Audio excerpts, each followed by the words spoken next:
Welcome, everyone. We have a very mixed audience here, from high schoolers to postdocs to professors of history of science, which is wonderful. So this is one of our ICE public lectures, the one from the Institute for Cross-Disciplinary Engagement here at Dartmouth. Let me just make a couple of announcements. We are going to have a bunch of other public lectures this fall because we have two very eminent scholars coming here as fellows. One is Anthony Aveni. He is considered the father of archaeoastronomy, that is, the astronomy of ancient peoples. So I don't know if you guys remember when in 2012, according to the Mayan calendar, the world was going to end. So he was the guy that said that is nonsense because he actually knew exactly what was going on. So he's going to be here for 6 weeks, and he's going to be giving a series of lectures and actually even a workshop, apparently. And it's all listed on that website over there. So that's one. The other one is a physicist / novelist called Alan Lightman. So he's very well known. He wrote a beautiful novel called Einstein's Dreams, and he's going to be here for 3 to 4 weeks, I think. And he also will be giving a bunch of lectures and seminars, and hopefully will be visiting classes with students. So just keep that in mind, as the months roll by. Now, today, of course, we have Emanuele Ciancio. So Emanuele is a very interesting, eclectic person.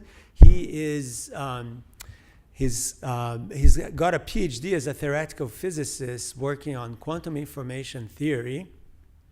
And then he went at the University of Torino, if I'm correct. Right. And then he went as a visiting fellow, he worked at Anton Zeilinger's laboratory in Vienna, which is pretty much where magic is done with quantum mechanics. I mean, it's like amazing results that come out of Zeilinger's lab. And he was there for a while, and then he went back to Torino and decided he wanted to learn theology, have a master's in theology, and now he is combining physics and theology in different ways as he teaches in Torino, both at university and at high school level.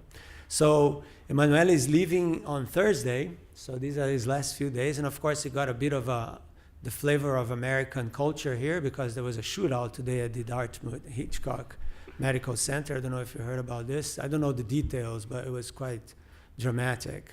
Schools were in lockdown. It was probably you guys, were you in lockdown? Yeah, so they are from Hanover High School, so they were in lockdown. Anyways, nothing like this ever happens here. So, I mean, at least not for maybe once every decade. Yeah. So that was just for you. Yeah. Anyways, so he's leaving in a couple of days, but today, for his public lecture, he's going to be talking about the concept of time, both from a religious and a scientific perspective. And he says that we are thinking of time in a different way as Chronos, and the idea is to think of it as Kairos, and he's going to hopefully explain what Kairos means to all of us. So Emanuele, please. Okay. So thank you very much, Marcelo, for this nice introduction and for giving me the opportunity to be here today.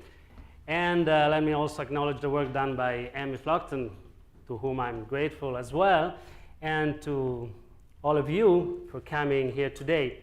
So yes, the topic of today's talk is time from a particular perspective. The title of my talk is the Kairos of Physics. And you will see what I mean by Kairos in the following. But the title has been modeled after another title, which is more famous than my talk.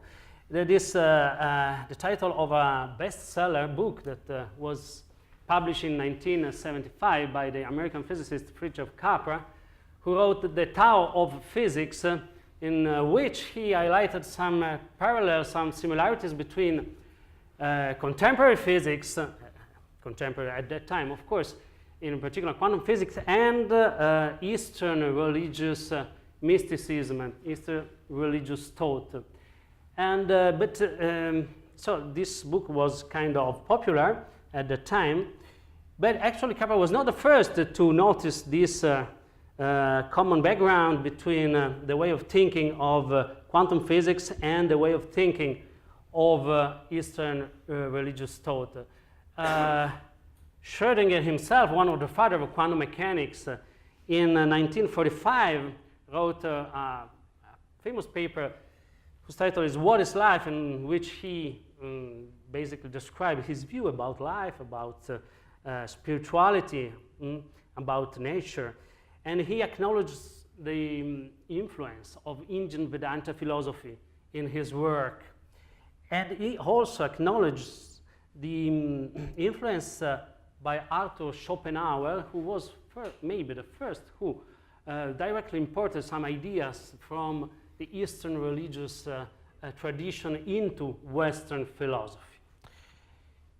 So the main idea of Capra's work, which is not the topic of my talk, but just to introduce it, is can be captured by this image, which is Shiva's cosmic dance, by which the goddess Shiva continuously destroys and creates matter and everything in the universe. So she cyclically creates and destroys all the things in the universe. And this image has been compared by Capra with some mechanism occurring in quantum physics. So since then, the Oriental thought has been kind of popular in the scientific communities, whereas the Western religious tradition has been less popular, I would say, in the scientific community, and has been often taught as antithetic to the scientific view. And this is particularly true when speaking of time, which is the main topic of my talk. One typical difference between Eastern and Western conception about time is that according to the Eastern conception of time, time evolution is circular, while in traditional Western tradition, time evolution is linear. So I'm going to discuss the concept of time as issued by Western religious tradition, and namely Christianity and in general the Judeo-Christian tradition. And I will compare this concept of time with those issues in the history of physics, basically. And I will show that there are interesting and maybe surprising connection between the two concepts of time. So the main question we are going to answer today is, what is time? Is an old question, basically, that St. Augustine himself wondered about when he wrote, what then is time? If no one asks me, I know what it is. If I wish to explain it to him who asks, I do not know. In order to try to answer to this question, what is time, I would like to invite you to have a look at a painting. So I start by showing a painting, and then you will see why I'm doing so. So what you see is the Annunciata by Antonello da Messina, and it is one of the masterpieces of Italian Renaissance. You can see it in Palazzo Batelli in Palermo, Sicily. It was painted in 1376. In my opinion, this is one of the most striking and amazing painting in all the history of art. And its beauty is particularly due to the very fact that it tells a story without actually representing the main players of the story. So this is the story of the episode told in the Gospel of the Annunciation, the announcement made by the angel Gabriel to the Virgin Mary that she would become the Mother of God. And this is a typical subject of Renaissance painting. But usually in all other paintings, all the players are represented. There is the angel, there is the Holy Spirit in the form of a dove or a light ray or something else. But in this picture, there's nothing but the Virgin Mary. But even without seeing any other players of the story, we immediately understand what's going on. So this is the genius of Antonello. Because the whole story is told by the gestures of Mary, by her hands, her eyes. We only see a woman who's married, and we understand that what's really what's going on. But if we better analyze this picture, there's something more. If we look at her hand, for example, if we look at her left hand, with her left hand, she seems to be willing to seal her inner space in order to prevent something from external to come in, or also to prevent something internal from going out. So it conveys a feeling of separation from her speaker, but also of proximity. And the same thing goes for the other hand, for her right hand.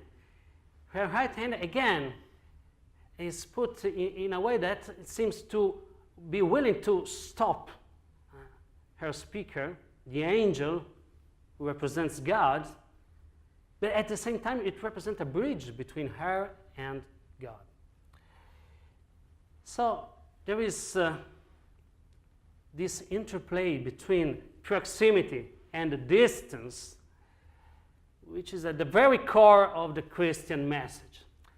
So Antonello succeeds in both telling the story of the Annunciation, but also to capture the very core of Christian experience, the experience of a God that is infinitely distant because it is infinitely other than man, but at the same time is infinitely close to man. So, probably now most of you are wondering why I'm talking about this painting and what this has to do with the topic of time. So in order to introduce the real topic, which is time, I would like to invite you to do an exercise with me. So let's try to determine, to fix the exact moment, the exact time in which the event is happening. What I mean, it is, can we determine whether if this painting represents Mary during her dialogue with the angel, or just before, or maybe just after the angel has gone? So let's try to do this exercise.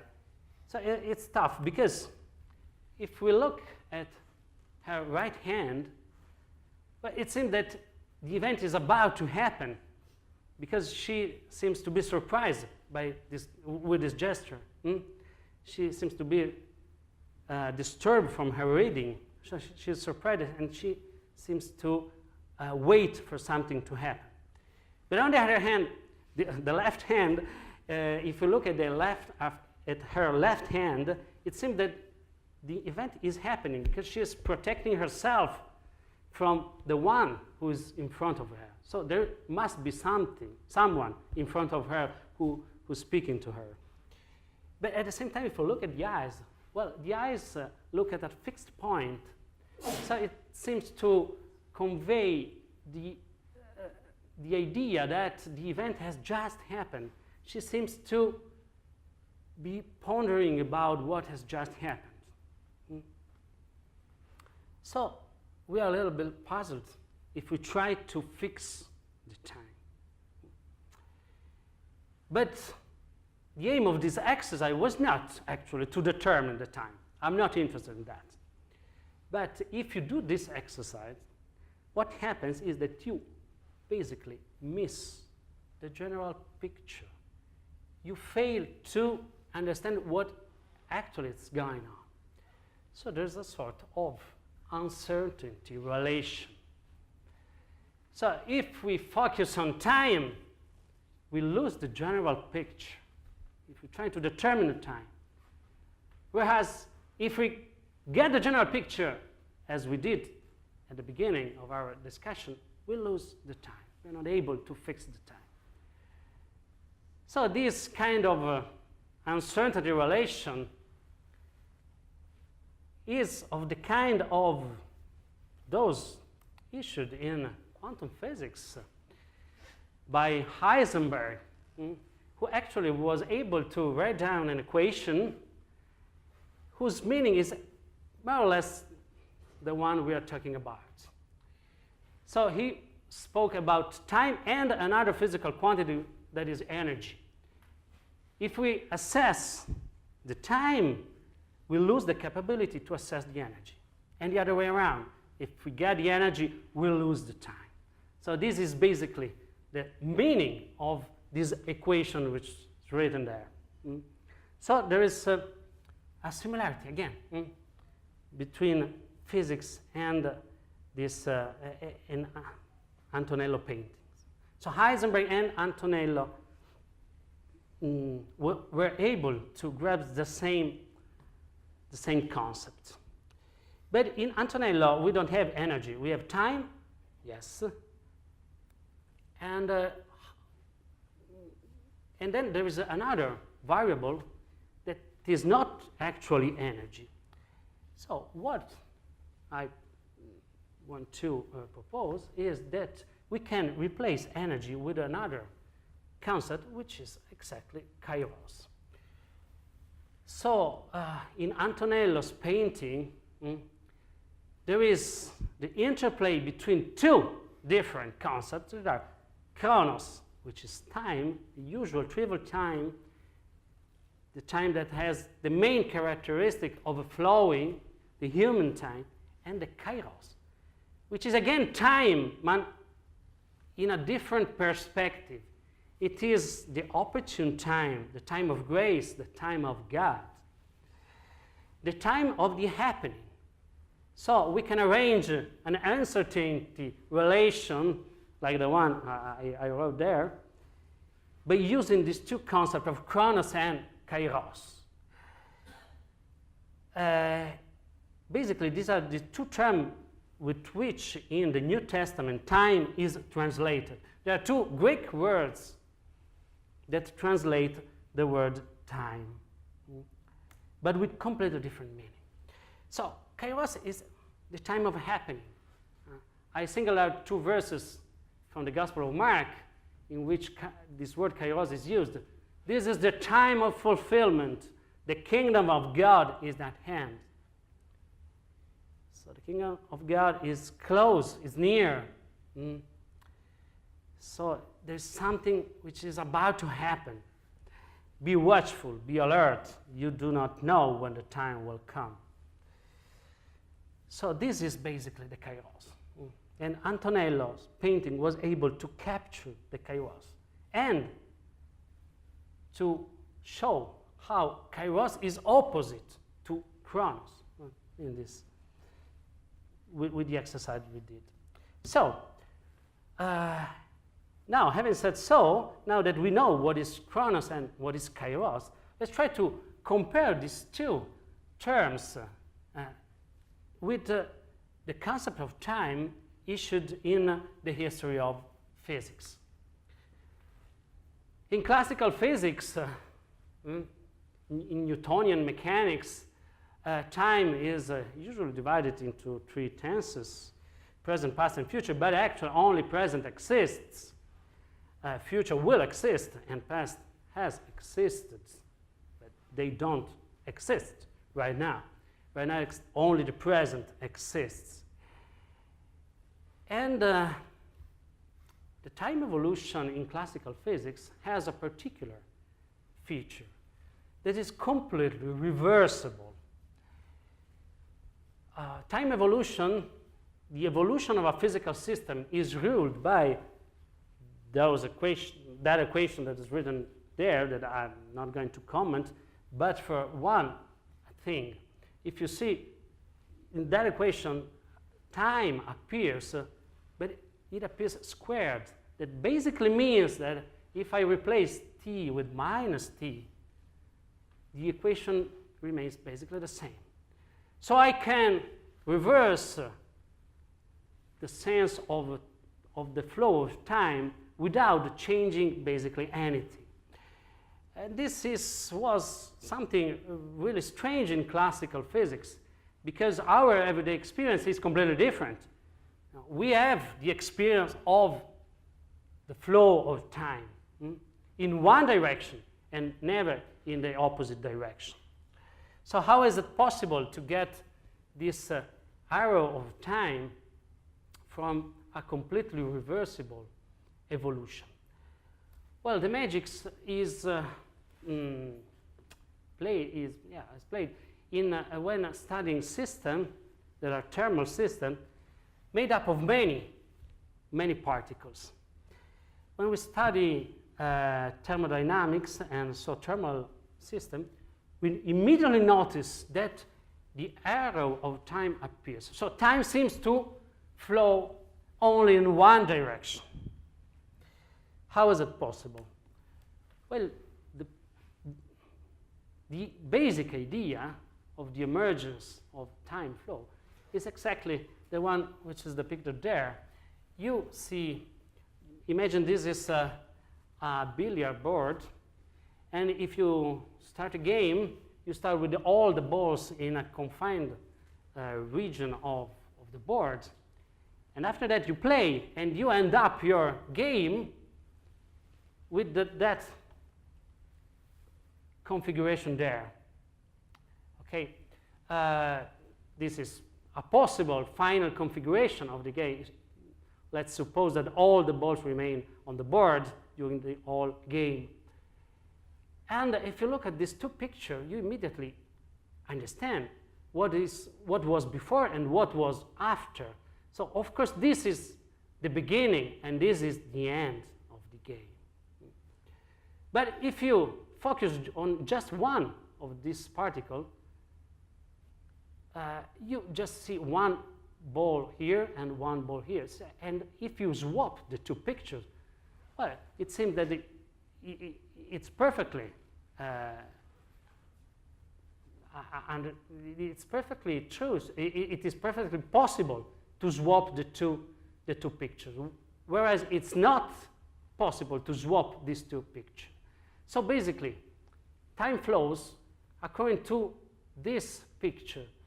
And if you, for example, you divide your board in 4 sectors as I did, you can see that basically the initial state is a state characterized by the very fact that one sector is different from the other sector. So all the balls are in one sector. The other sector are completely empty. In the final state, all the sectors have the same number of particles, or in this case, balls. So time evolves from highly differentiated state to highly uniform state. So this is basically what makes time flow. Please. It's like a quick little interjection there. Normally, yeah, but if we are recording this. Oh, okay. So let's hold all the questions to the end because they have to be on a microphone. Sorry about that. Okay, no problem. So this was Boltzmann's intuition about the flow of time. So time flows as highly differentiated, ordered states are unlikely to be realized, while uniform, disordered states are likely to be realized. And ordered states evolve to disordered states.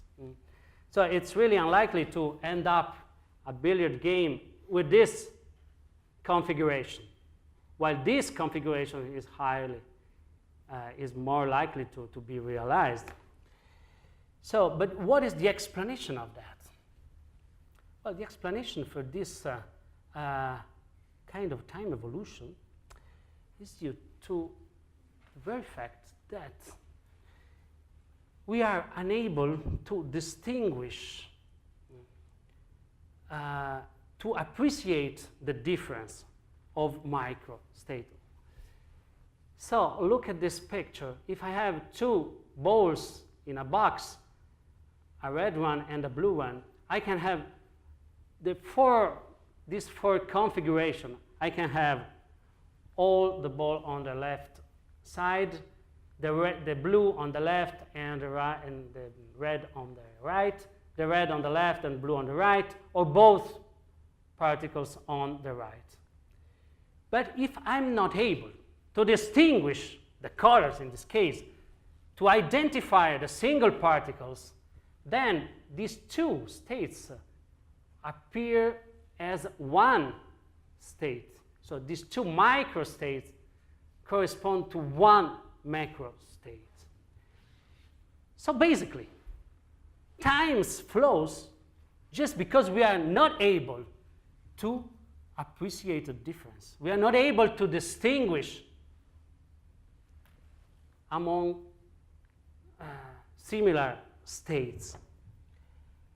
So this remark is crucial because this is exactly the dynamics of time evolution envisioned by Christian theology,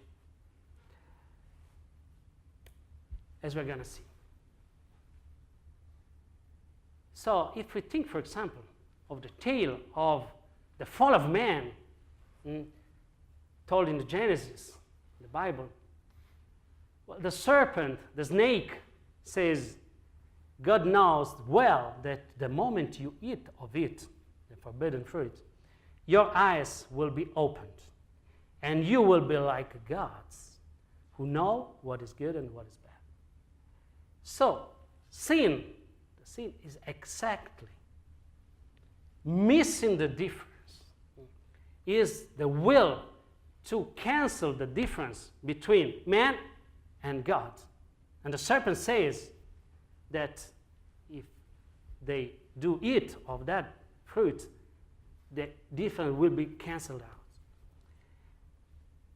So evil strives to cancel the difference. So it is evil that makes history irreversible. Pretty much as in Boltzmann's theory of time flow. So in Christian tradition, what makes history irreversible is the presence of evil. And it makes history irreversible provided with one direction only, is basically the very fact that man cannot bear the difference, cannot stand the difference with God. So history proceeds from creation to apocalypse, or from order to disorder, or that are synonyms in this case, to difference, from difference to uniformity. And this is true at a cosmic scale, but even in the individual history, this is true. Because time evolution leads to uniformity by making the bodies equal to the ground in which they are buried, once, of course, they are dead. So that represents the maximal uniform state, possible state. So that is exactly the state in which the uniformity is total, because the body becomes equal to the ground in which it's buried. And be careful, because this is exactly, even in the creation of man was exactly the opposite operation. When God creates man, the Lord God formed man out of the clay of the ground and blew into his nostrils the breath of life, and so man became a living being.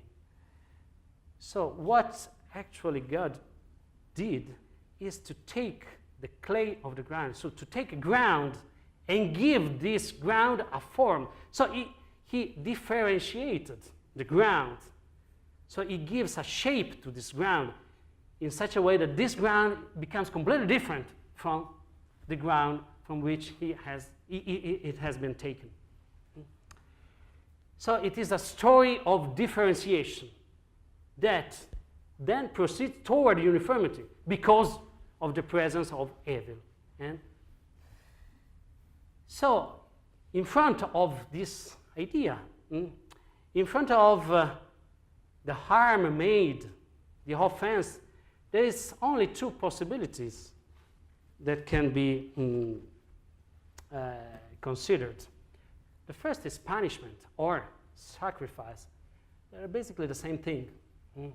Sacrifice is just a preventive punishment that locally decrease the uniformity, but in fact increase the universe uniformity and contribute so to make time flow. And this is basically what Kairos does. The second law of thermodynamics explains exactly this mechanism. But there is another possibility. So if I punish someone who has done a sin, I'm trying to bring it back to the same level. So in a sense, I try to cancel the difference as if the evil was never done. The harm was never made. But of course, this is just a delusion. So the other possibility is forgiveness, which is exactly the acknowledgement of the difference. And as such, it freezes the time. So it prevents the time from flowing. So forgiveness is the acceptance of the difference between the offender and the offended. Whether you are forgiven or you forgive, you put yourself on a different level with respect to the one who you are forgiving or you are asking for forgiveness. So, and this basically, this movement, which is opposite to the Chronos flow, is exactly the Kairos. The time as Kairos. So salvation strives to maintain the difference at all costs. In Christian tradition, there is this issue of the resurrection of the body. Body must resurrect. This is mandatory because this is really the realization of the difference with the ground. And this dynamics is actually completely opposite to the one envisioned by Eastern thought, in which the individual spirituality should, in a sense, has a destiny of fusion with the cosmic spirit. So the loss of the personal individuality is not seen as a bad thing, basically, but as a goal of human history, basically. In Christianity, this is completely different. So Christianity, in a nutshell, to summarize the basic concept we described so far, is all about God's total otherness, that is irreducible, otherness or difference. But this God's otherness is unbearable by man. Men are not able, and so they sin, are not able to stand God's otherness. Sin, or better, guilt, yields the awareness of total impurity, and forgiveness is the ultimate acceptance of this impurity, while punishment is the awkward attempt to establish the purity again, and thus to cancel the sin. But of course, this we saw that doesn't work. Good. So that's a little bit difficult to understand, but I think that this is really a common background between classical physics and Christian theology when speaking about time. And speaking about time, I'm realizing that my time is running, and I'm running out of time, so I have to, yeah, okay. So, but I skip this because it's too much, and I would like to discuss with you some issues about time that are usually raised in quantum mechanics. So far we saw the dynamics of time evolution in classical Newtonian physics. And that includes thermodynamics, of course.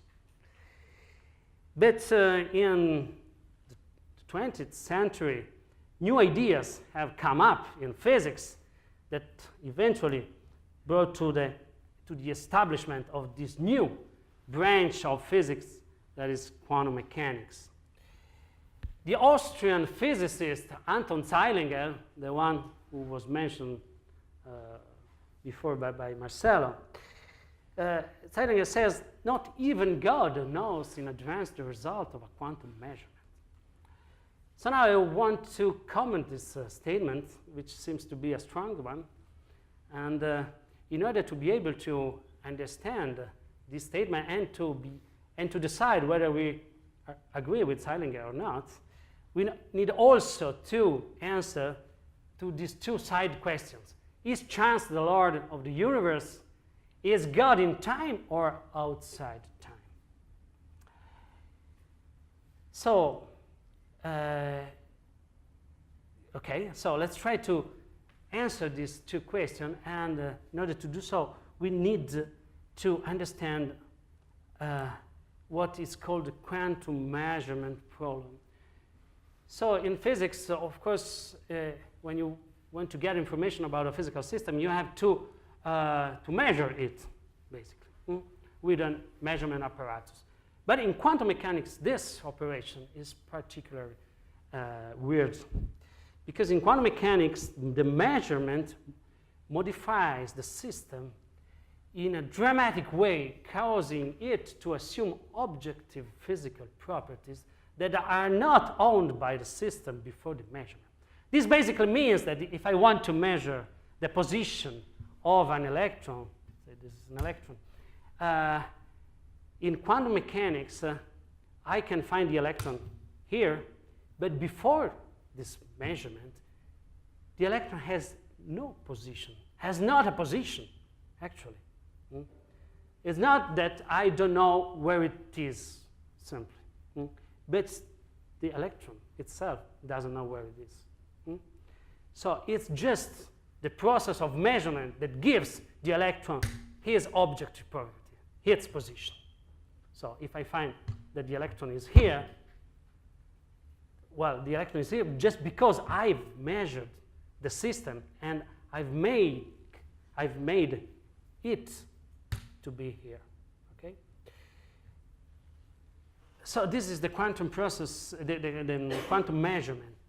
And there is something even weirder, that the outcome of the measurement process is completely random. So before measuring the position of this electron, I cannot predict in any way where it will be.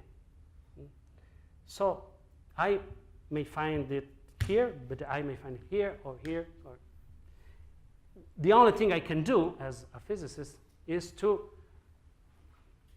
calculate some probabilities of finding the electron in one position or in another one. But the measurement outcome is completely random. So this is basically, so in the light of this concept, we can understand the statement by Zeilinger. So this, it really seems that chance is the Lord of the universe. So the physicist, the American physicist Lawrence Krauss, wrote some years ago a book, A Universe from Nothing, whose subtitle was Why There Is Something Rather Than Nothing, which is basically the same question that Leibniz himself posed. Leibniz' Grundfrage, warum gibt es etwas und nicht viel mehr nichts?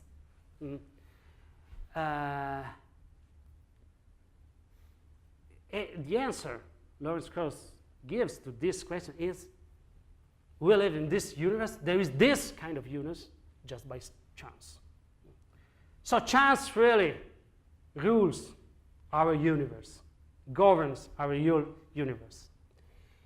But again, if we try to understand this physical truth in light of the concept of Chronos and Kairos, we can see that this universe, for example, the one which has been realized out of many possible universes, is really worth to be believed just because it is the realization of one out of many, exactly as the Kairos dictates. Because in the Kairos logic, Kairos is the time of happening, of what really happens.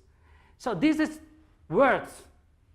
It's not important that there could be other realization of the universe in different forms, in different shapes. This is not important according to the Kairos, because the Kairos is just the time of what happens. In the logic of Chronos, this is completely different. So our universe is just one of many. So really, is chance the Lord of the universe. So to summarize, we can say that chance is the Lord of the Chronos, while God is the Lord of Kairos. But there is more about this, because in quantum mechanics, so how can we apply this idea of Chronos Kairos directly to quantum mechanics? So quantum mechanics is ruled by some equation, and the most important equation is Schrödinger equation. This is an equation which is deterministic. What does it mean? It simply means that once I know the initial condition of our system, I can perfectly predict what happens in the future or has happened in the past to this physical system. The physical system is described by this strange mathematical object that is the wave function. And so it is deterministic. It means basically that evolves according to the Schrödinger time, let's call it this way. But since the outcome of measurement of a physical variables is completely random, the actual value of the single physical variable evolves according to a time that is completely different from Schrödinger time. So we could say, in a sense, that might seem a little bit maybe too much, but this is my proposal. We can say that Chronos is basically can be assimilated to Schrödinger time, while Kairos can be assimilated to Born time.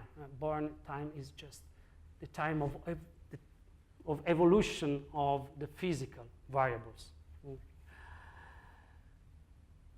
And finally, Kairos is also the time of meeting of God and man. So from the Gospel of Matthew, we can read, "My appointed time draws near." It is the time of the meeting with man, with mankind. Who then is the faithful and prudent servant whom the master has put in charge of his household to distribute to them their food at the proper time? Blessed is that servant whom his master on his arrival finds doing so. So again,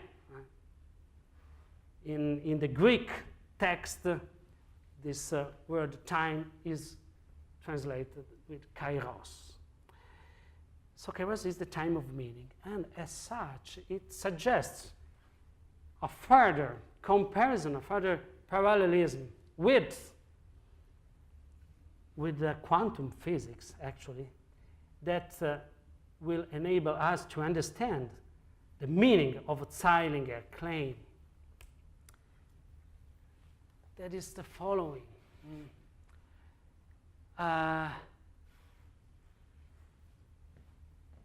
Kairos can be associated to another concept which is typical of Christianity, that is the kenosis process.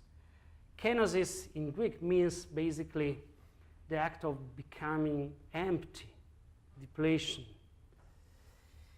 It is basically the process described by St. Paul in his letter to the Philippians. Jesus, though he was in the form of God, emptied himself, taking the form of a slave, coming in human likeness. So basically, we can understand that God renounces,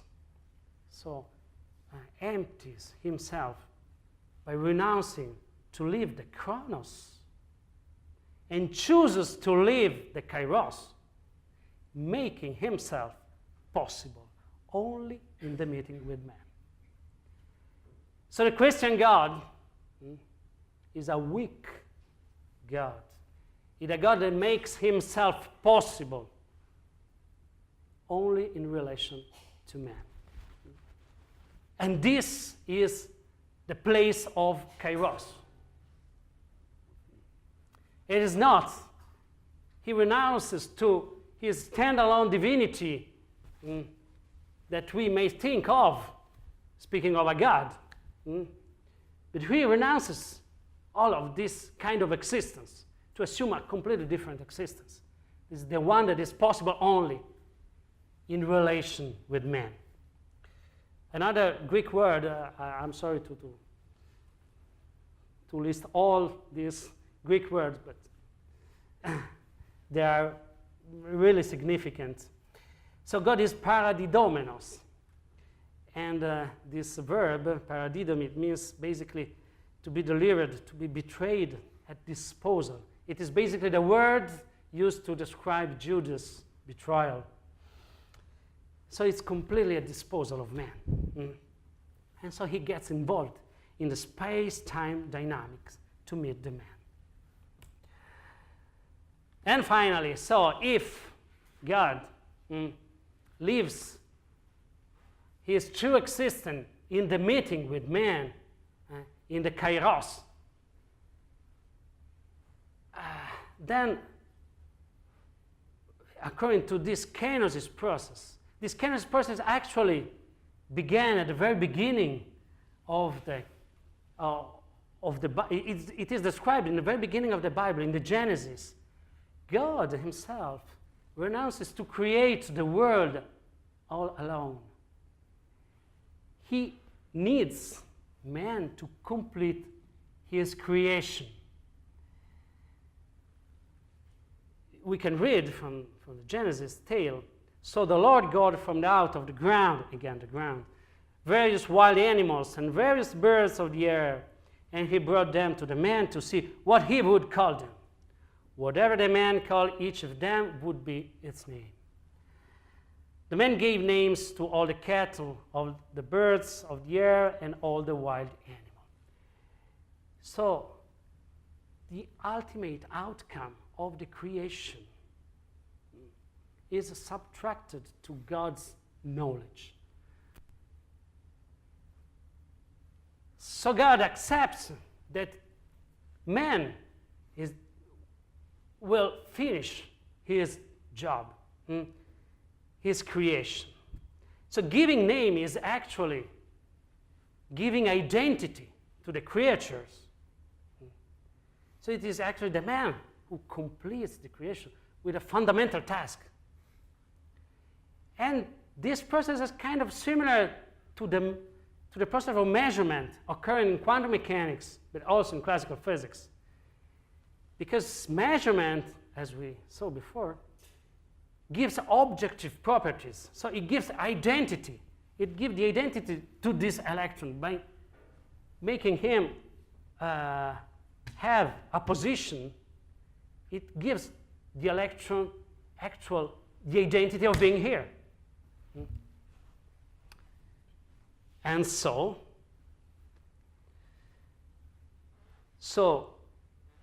we can agree with Zeilinger's statement. God really does not know in advance the outcome of a quantum measurement, because creation outcome is subtracted to God's knowledge through the kenosis process that I tried to describe before. And secondly, God is in Kairos and outside Chronos. So the answer to the question, is God outside time or in time, is the following. God is in Kairos and outside Chronos. And this expression in advance is referred to Chronos, basically. So we can agree with Zeilinger and say that really God doesn't know the outcome of a quantum measurement. But does this mean that God is not omniscient?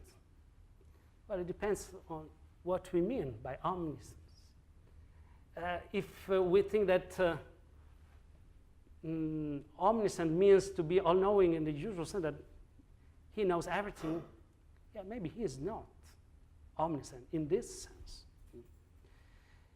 Because he renounces to his omniscience, to his being omniscient. Good. So it's time to conclude this journey in the concept of time in theology and in physics. And I would like to end up with a word of a physicist and with a word of the Bible who says, there is an appointed time for everything, a time to weep and a time to laugh, a time to mourn and a time to dance. Well, Kairos is the time of the feast, the time of dance, the time of the celebration, time of Shabbat in the Judean tradition, or the time of Sunday and the Christian tradition. So let me conclude with a word of an important physicist of the last century who really captured the meaning of the difference between Chronos and Kairos, but he did his way. So the guy is John Stuart Bell, who said, I'm a quantum engineer, but on Sundays I have principles. Thank you.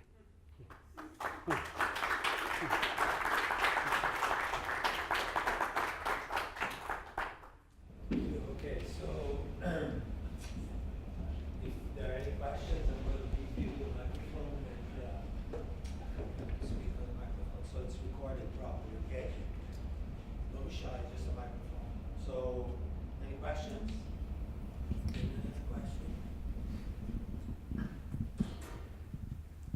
Hello. Yes. That's weird. So now I was just thinking back to the beginning of your talk where you were talking about the arrow of time and how things tend to go towards disorder. And then you made the connection with Chronos there, whereas giving form to things was more like Kairos and the giving of names. So if you look at that picture that you drew, going the other way with, maybe you can find it.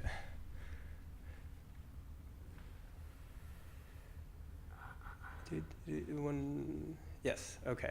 So if rather than thinking about atoms in a gas, we instead thought about atoms in space and gravity, then we would infer that time is actually in the other direction, because we start off with something that is uniform, and gravity brings form to two things. It clumps them together and puts them all in one sector instead of being all over the place.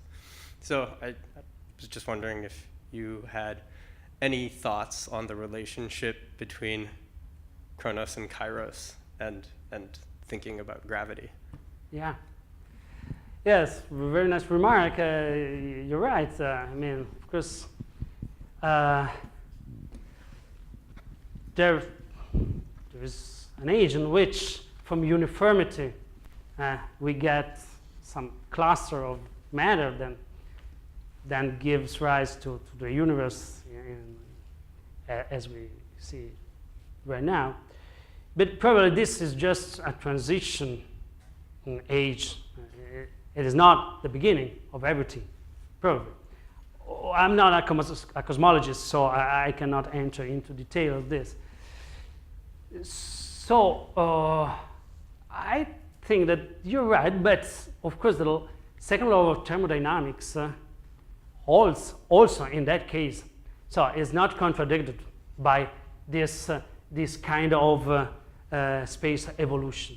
But I agree with the very fact that if we go to the very initial moment of the universe, then the physical laws are, should be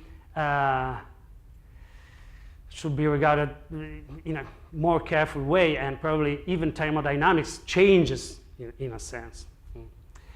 But it's a good remark, so I have to think about that. I didn't include gravity in my talk.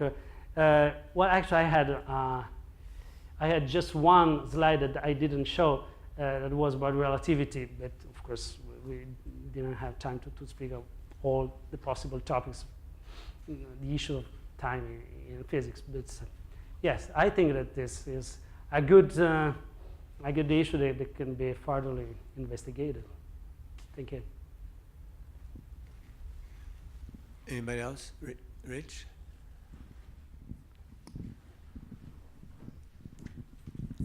Yeah, well, I'm not sure that gravity would let you put the color in the right place, so that maybe your objection is actually not very strong, but have to think about that. Well, I'm trying to understand. I mean, when I go home after a talk like this, my wife asks me, what happened, and what I'm going to tell her, and it's about sort of your enterprise by looking at time in Christian theology and time in quantum physics. Do you see this analysis as giving us new insights into Christian theology and into concepts of sin, concepts of God, concepts of creation, so that it's a kind of enterprise to help theologians think in new ways about their texts? Or is your goal to help physicists understand their game in ways that maybe they didn't do before because they'd never heard of Kairos and they only think about Chronos? Or are you trying to do both at the same time? Thank you. Well, nice question. Well, actually, I do not know, but yes, my purpose basically is to put these two pictures together, to bring together the two pictures, the one from theology and the one from physics, and to make them possibly, fruitfully, dialogue one to the other, to each other. So I think that physics, as basically any discipline, is continuously stimulated by concepts coming from other disciplines. Think, for example, of the concept of wave that was so important in the last century physics. Well, actually, the idea of wave comes not from physics initially, but probably from any other discipline. I don't know. The idea of wave maybe is an idea stemming from poetry, from, I don't know, from visual arts or whatever. Music maybe, music, right? Literature, I don't know. So science is always a continuous process of integrating new concepts coming from outside. I think this should be science. This is not always the case, but this should this is what science should do, in my opinion, to integrate concepts coming from outside and to integrate in their own language. But it's true also the other way around, because even theology has always used the language of other disciplines. It started with the language of philosophy, or Greek philosophy, in the first years of Christianity, of course. The theologians adopted the Greek philosophy categories to speak about God, even because they need something that enabled them to speak about something that basically is unspeakable. So they need something, some language. But then they used, theologians have often used terms drawn from the sciences and from physics. Think, for example, to the concept of force. For example, the concept of force is a concept that is used in theology to describe the relationship between God and man sometimes. And of course, the concept of force is continuously redefined by physics. So there is a continuous communication, a continuous interplay between the two disciplines. And basically, the aim of Marcellus Institute, the one that enabled this discussion, I think is exactly this, to put in comparison, to compare the two approaches in a fruitful way, in such a way that an integration is possible. George Lucas also uses force, by the way. So I'm going to ask a question too, Please. if I can. I thought you were going to talk about non-locality in quantum mechanics, because if non-locality to me is kind of like the annihilation of space and time. Right. You cannot talk about, sorry folks that don't know what non-locality is, but because in a sense, it really is resilient to distance, and it's supposedly instantaneous, or at least superluminal. So it sort of kicks Chronos on the face, so to speak. So I would imagine that would be a interesting line of inquiry for you. Absolutely, yes. Well, actually, I had some slide about that, but I skipped them because we hadn't time. But yes, and it's interesting, for example, that if you want to avoid non-locality and you use, for example, a hidden variables theory. In hidden variables theory, basically, the Schrödinger time and Born time are the same. So it's a way to overcome this difference between Chronos and Kairos, a hidden variable theory. But we know that it does violate Bell's inequality. So from an epistemological point of view, it's different from a true quantum theory. So there's a lot of possible investigation about this. But yes. So non-locality, sure, certainly is one of the most fascinating issues to be explored with these ideas of Chronos and Kairos. And the notion that God is not omniscient also appears in Hinduism. Mm-hmm. There are texts in Hinduism where you can actually, there's a fellow saying, who created everything and who knows everything, perhaps he, capital H, knows, or perhaps he does not know. So it ends with this sort of like, there are certain questions that are unknowable, perhaps even to a deity. Yeah, okay. So it's not just... No, okay. It's possible that there are some archetype, some topoi, to use another Greek word, that are common to many religious traditions. So this is true. Anybody else? Any more questions? No? Okay, we have one on the back, and that will be the last one. Thank you. Yeah, I just want to say thank you. It was a really interesting discussion. This is going back a ways. I was Jesuit educated through Me high too, school. me too. And I remember this notion of telos, or sort Right. of a directionality, at the same time trying to encompass this notion of your Kairos being meaning and the association, if I understood it correctly, with more of the sort of quantum nature and rather than the sort of classical mechanics. So I just think it would be interesting to maybe in another generation to sort of square that principle, if possible, with that notion that Kairos is dictated by chance or luck or what have you, Yeah. with this notion of teleology. Yeah, thank you. Yeah, actually, I can show you maybe a slide that I skipped before. The telos, of course, is a little bit dangerous word because it may imply a sort of purpose in the universe, so it generates confusion about intelligent design and all this stuff. But yes, in a sense, I think that we can replace this word with another one. For example, the theologian Wolfhard Pannenberg, German theologian, has a model of time that is basically this one. So creation propagates onward, while eschaton, the last event, propagates backward, in a sense.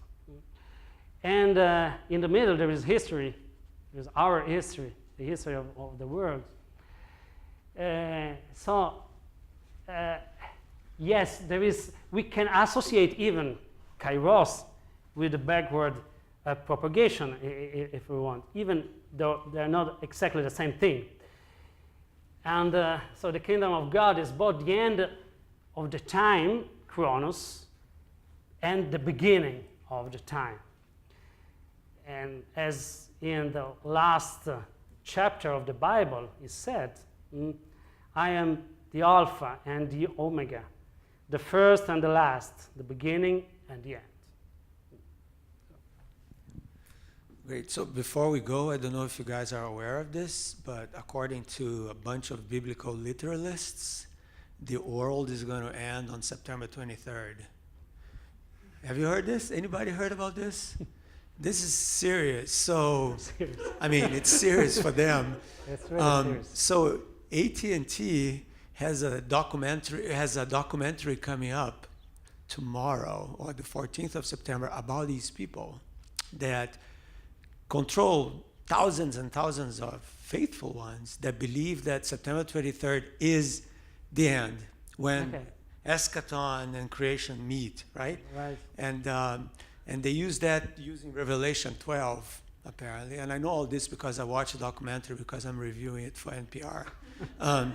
Because I did not know, obviously. But anyways, apparently Virgo and Leo, the two constellations, right? Okay. There is a big planetary alignment happening. So you have Mercury, Venus, Mars, and Jupiter in Virgo and Leo. And it turns out that Jupiter has been stuck in Virgo in a retrograde motion for a while around the Virgo-Leo. But it's leaving on the 23rd of September. So if you go to Revelation 12, it says something like, a woman crowned with 12 stars is going to give birth, and then a dragon is going to come and take the child away. Yes. So the giving birth is Jupiter leaving the birth canal of Virgo, according to these guys. And then there's going to be some celestial event that they claim is Planet X, which, by the way, doesn't exist, but they claim it exists, that is going to make destroy the sun and bring everything down and blah, blah.